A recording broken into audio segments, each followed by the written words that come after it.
deal. The sleep fairy is around the corner.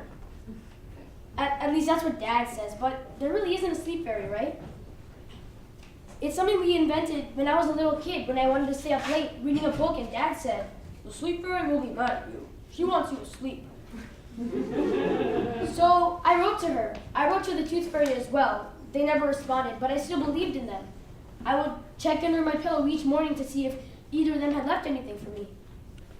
They never did, so I tried again, writing with all my first grade vocabulary.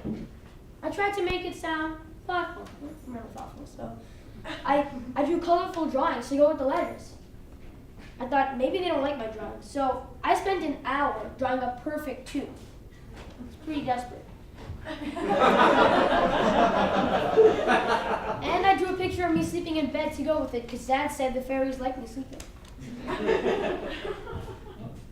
And I grew up, and I got mad. It was all a ploy. A ploy. I had to face it.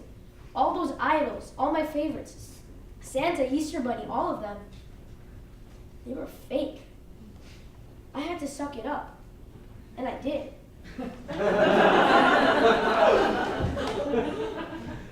Now that's the negative side of it all, but I also know you only believe in these things once in your life.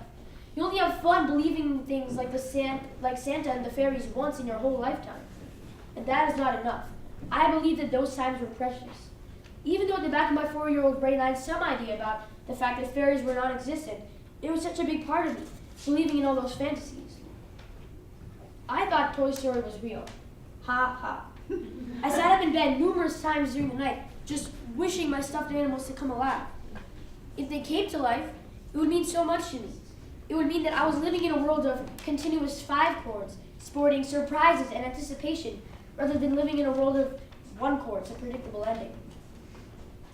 When I first heard about Toy Story, I thought right away it was all fake. It was impossible, or at least it was improbable. The idea itself that I could prove my old self wrong and say that anything is possible would be a thrill to discover. And no matter how much I loved the mature 10-year-old who could dig the Avengers without really buying it, I still miss that first grader who thought that if he followed a rabbit, he could fall into Wonderland. And I'd love to go back to that time. Go back to that faraway world when I had not read Harry Potter. Travel back in time to be the little collector of Pokemon cards and Leap Pad cartridges. But most of all, I'd love to go back to my childhood fantasies. And the time when I still believed in me having brothers. A world where I wouldn't have to go through everything myself. I would have Pingu the Penguin at my side. And I would live my life to the fullest. Because anything is possible. Thank you.